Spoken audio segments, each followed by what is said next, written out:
ikaze nanone aho ibintu bikomeje kuba imberenge ku butaka bwa Repubulika ya Demokarasi ya Kongo. Mwongeye kwirirwa abakunzi ba Kigali Real News. Ibintu byakaze nyuma yuko n'ubundi bikomeje kugaragara yuko leta ya Kinshasa ikomeje kujya umugambi wo kugaba ibitero simusiga nyuma yuko bamaze gufata ibikoresho bikomeye.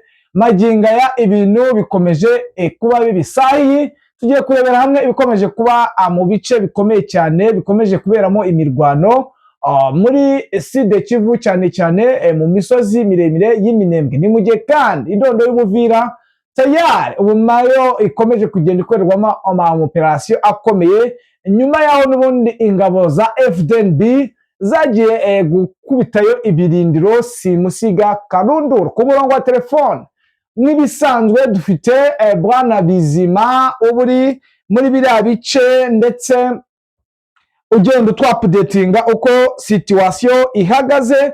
Ni mu gihe kandi ibintu byakomeje kuba bicyane mu bice bya Plaine de Ruzizi mu mujyi wa Uvira bihagaze bite. Sahi rero ni munyemerere nze tunyarukire ku butaka bwa Repubulika ya Demokarasi ya Kongo umenye uko byifashe. Ni update tuba tugomba kubaha kandi mugomba kumenya nk'uko twabibasezeranije kandi tugomba kujya tubikora tubikunze.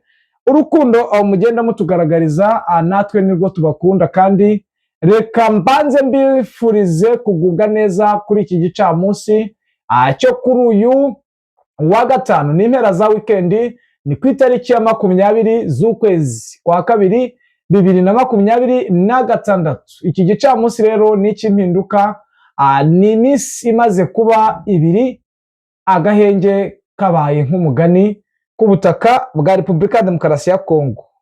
Reka rero nawe nkwakire we mushya uje kuri Kigali Real News, nta kindi usabwa uretse kwicara ugatera gatebe. Gutera gatebe kuri Kigali Real News rero ni ugukanda kuri subscribe, ugasharinga, ukaduha like, bityo ukiyongera umwe mu banyamuryango ba Kigali Real News. Tudatinze rero ni munyemerere turebe uko situation imeze ndetse turebe uko byifashe nk'uko twasezeranije updates ari amakuru yihutirwa. Nayo mpamvu ubona tutajya tuyatinza, tuba twihuta cyane kugira ngo n'ubundi turebe uko situation ihagaze, tubagezeho amakuru aba ari mashya mu bice n'ubundi bigiye bitandukanye, haba muri Sud Kivu ndetse no muri Kivu. Munyemerero twakire Umuroko Informa uherereye neza muri biriya bice bya Sud Kivu. Bizima,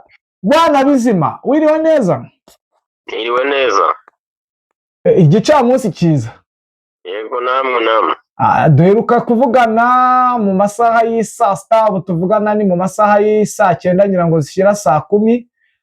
Byifashe bite, bihagaze bite? Mukanya uramugara ati ibintu byahindutse, urabona ko kuri frontline ibintu bikomeye. Twari twiteze yuko n'ubundi agahenge kari bube kabonetse ndetse wenda ari uburyo bwo kugira ngo badeploying abasirikare bo kugaragaza wenda mu bice bitandukanye bitarimo izi ngabo za MONUSCO, wenda kugira ngo bizere umutekano. None umaze kumbwira ko ubona ko ahubwo biteguye urugamba ku rwego rwo hejuru. Byifashe bite mu bice bigiye bitandukanye? Yego, nk'igice wavuga ko ubu kitari kumvikanamo yenda imbunda ni iki gice cya Plaine de Rusizi hano za Remera, ariko mu bijyanye na sitasiyo ihari ku makuru mfite nuko hari ibintu bisa naho ari nk'imyiteguro kuri akote ebyiri ku ruhande rwa M23 ndetse na coalition FARDC.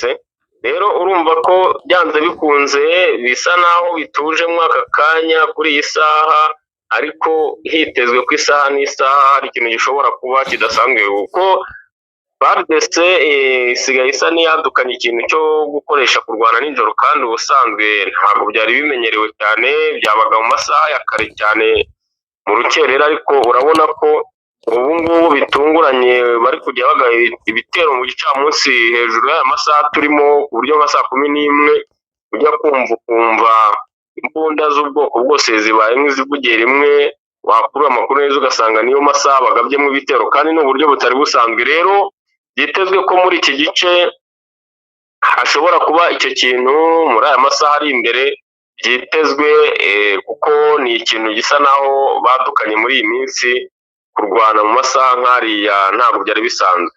Igice cyumvikanamo imbunda mu nce za Minembwe ni ahantu guhera mu munsi w'ejo n'amasaha amwe ya nijoro mu rukerera kugeza kuri iyi saha hakigenda humvikanamo imbunda zitandukanye. Ni izi nce za Karingi, Bidegu ndetse n'Irundu. Bigaragara ko ahantu kuva ejo hari ikibazo, kandi iyi Bidegu n'ubundi habereye imirwano ikomeye ku munsi w'ejo hashize n'iki gitondo cy'uwo munsi. Aha biragaragara neza mu buryo bw'uko nta muturage uri muri kano gace bamaze guhunga kubera iraswa cyane ry'ahantu harashwe na drone, ndetse n'ubu hakaba habyutse n'ubundi haraswa imbunda nini za tirari ziri gukoreshwa ku buryo nta muturage ushobora kwihanganira kuguma muri aka gace, ndetse ni imihana myinshi bivuga ko yahunze bitewe n'imbunda ziremereye ziri kuraswa, kandi barasa mu ngo ntabwo barobanura icyerekezo cy'aho ziraswa, bararasa aho babonye hose. Byatumye rero nta muturage n'umwe uri muri kano gace ka Mikenke ndetse n'izi za Bidegu ubona ko habaye nk'agace k'isibaniro. Ariko mu makuru ahari ni uko utu duce twabereyemo iyi mirwano mu bihe bya mu gitondo mu masaha ya kare byavugaga ko hagenzurwaga na FARDC ndetse n'ingabo z'u Burundi n'irakwasi yose bari kumwe, ariko ubu mu mirwano iriho biravugwa ko baba nk'aho bagabweho igitero na M23 ikaba iri gukora ibishoboka kugira ngo ibashe gusa naho isubiza muri utu duce, kandi bigaragara ko harimo ahenshi bamaze gusa naho batakaza bitewe n'imirwano imaze umwanya iba kuva mu masaha ya nyuma ya saa sita. Rero iki kintu cyahangaha muri izi nce za ruguru ubona ko Minembwe rwose isa naho ingabo z'u Burundi rwose zifite inyota yo kwigarurira ibice byinshi hano, ubona zisa naho zasaze rwose mu buryo bukomeye. Ariho ubona ko kuri uruhande rwa M23 bibasaba imbaraga zikomeye kugira ngo babashe guhagarara ahantu be kugira uduce batakaza, kuko ubona ko imirwano isa n'iyahinduye isura cyane bikomeye cyane bijyanye n'imbunda ziri gukoreshwamo ziremereye ndetse na drone, kuko ni uburyo buraswamo imbunda za tirari zikaba zarasa isaha yose mu gace kamwe, kandi karimo ibirindiro by'ingabo za M23 ndetse no mu mihana yituwemo n'abaturage. Ariko ubona ko M23 iyi resista rwose ikabasha guhangana n'izo mbunda zirasa muri ubwo buryo ndetse bakumirwa n'indege. Rero ni imirwano ikomeye ubona ko aha harimo ubwitange ndetse no gukoresha ubwenge bwinshi bw'intambara, kuko aha hakabaye harabayemo ubwenge buke. M23 yaba yaratakaje ibice byinshi cyane bijyanye n'urugamba n'imbaraga ziri gukoreshwamo. Yes, mu gitondo n'ubundi yarambwiye ko hari agace kazindukiyemo imirwano bita Mutunda. Magingo aya gashobora kuba kafashwe cyangwa ni ibihe bikorwa byahakorewe? Ako gace ubu ngubu bivuga ko imirwano yahereye mu gitondo, biravuga ko ingabo zasaga n'izaharaye n'ubundi za FARDC kimwe n'utu duce tundi. Ubona ko ejo kubera imbaraga zakoreshejwe mu masaha y'umugoroba harashwe hakoreshejwe indege ndetse na tirari mu buryo budasanzwe rwose, ku buryo baharashe bikomeye, byatumye basa naho baturara mu utwo duce mu buryo bwo kutwigarurira bafashijwemo na drone ndetse n'izo mbunda ziremereye. Ariko mu rukerera rw'iki gitondo nyine imirwano niho yabaye isa n'ibyuka kubera kugabwaho ibitero na M23 mu buryo bwo gushaka kwigarurira utwo duce. Rero bivugwa ko ako gace n'ubu gashobora kuba kari kugenzurwa na M23, kuko wumva ko nta rusaku rw'imbunda muri aya masaha rugihari. Byanze bikunze rero ugashobora kuba bagatakaje mu buryo bwo kukavamo ku buryo nta ntambara iri muri ako gace ubu tuvugana. Yes, tujyane imbaraga ukomeze n'ubuvira turebe uko byifashe, kwa updating abakunzi bacu sahe. Ego, ikiriho baraka kivugwa muri iyi saha tugezemo ni uko nta mbunda zumvikanayo, nta n'intambara isa naho igaragaraho muri aka kanya kuri iyi saha. Ariko bijyanye n'ibyariyo mu gitondo urabona ko n'ubundi ari nkaho operasiyo zigikomeje, bisa naho hariho deployment nyinshi cyane zo kwitegura yuko isaha n'isaha bagabwaho igitero, kuko bafite ikikango cyane kuri M23, kuko isigaye isa n'ibiba nayo igakoresha ibitero by'abasirikare bakeya, ariko birasa ku ntego kabisa, ku buryo bashobora kwinjirira ahantu hari ingabo zirenga n'ibihumbi 3 kandi ari abantu batageze kuri 30, ariko bakahakora igikorwa gikaze, aricyo gituma usiga ubona ko pozisiyo zose za FARDC ndetse n'ira kwasiyo zihorana amakenga muri iyi minsi, bitandukanye no mu bihe byatambutse, kubera ibyo bitero by'abasirikare bakibagabwaho kandi bagasiga bagize icyo babakozemo rwose gifatika, ubundi ukabona ko bisa naho aricyo kiri hariya.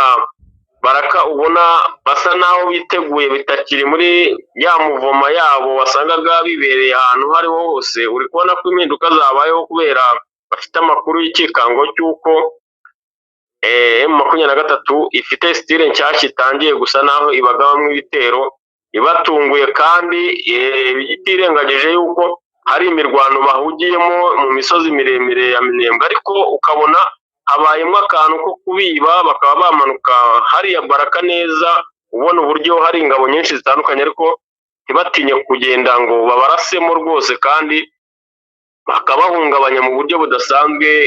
Uriyo mpamvu rero ubona ko muri Baraka muri aya masaha hariyo muvoma nyinshi cyane, ubona ko bafite deployment, ingabo zirimo zigenda zoherezwa mu duce tumwe na tumwe, nk'abantu ubona ko nabo bari kwitegura ko bagabwaho igitero isaha n'isaha.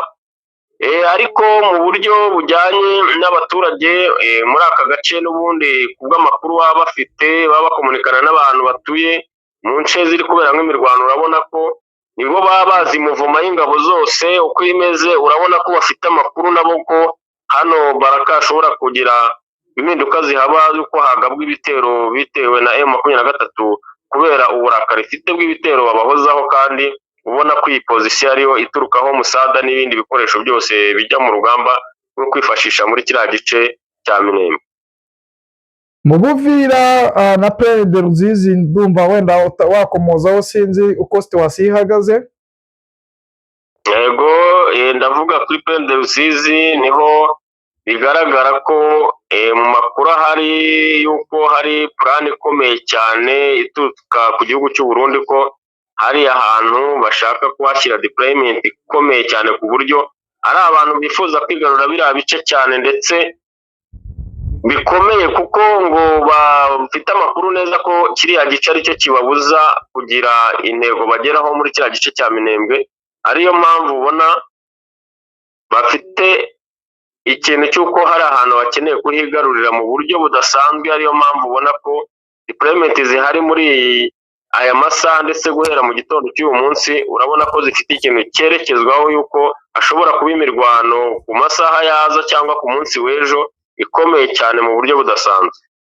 Bwana Bizima, nyemerera ngushimire. Nimba hari icyo wenda twaba twibagiwe watubwira se, cyangwa nimba hari amakuru waba watohoje mu bice bya Nord Kivu naho ukatubwiraho.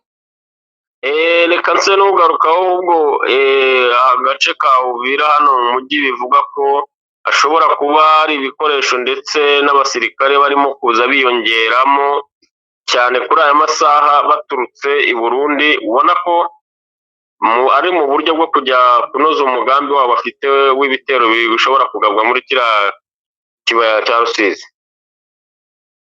Yes, muri Nord Kivu nta makuru numujya muvugana, nta kintu yari yakubwira. Nord Kivu amanetiwaka ye byambanye kungora cyane, ku buryo atampaga amakuru neza afatika. Ntegerezaho kuza gukomeza kugerageza kugira ngo nze kubasha kuyabona, tube twayakoresha neza asobanutse neza mu masaha ari buze. Yes, nta kibazo rero, reka tugushimire, tukwifuriza kugumya kugubwa neza. N'ubundi update zo nagahoraho, n'ubundi turabuguhamagare twapudetinge abakunzi bacu. Yego, murakoze. Namwe bakunzi bacu bakadasohoka, reka tubifurize kugumya kugubwa neza. Icyari kituzanye ni update, kandi mwumva ko ntibiba byoroshye, nyamuna ntibiba byoroshye, wifuza kudutera inkunga mu bitekerezo watwandikira, biremewe, kandi mujye mutwihanganira mutubwire aho bitagenda amajwi ese icyo twakosora. N'ubundi mwamaze kuba abanyamuryango, reka tubifurize kugumya kugubwa neza, n'ubundi update zo nakagaruka. Imana ikomeze ibane namwe kandi ikomeze ingingo zanyu.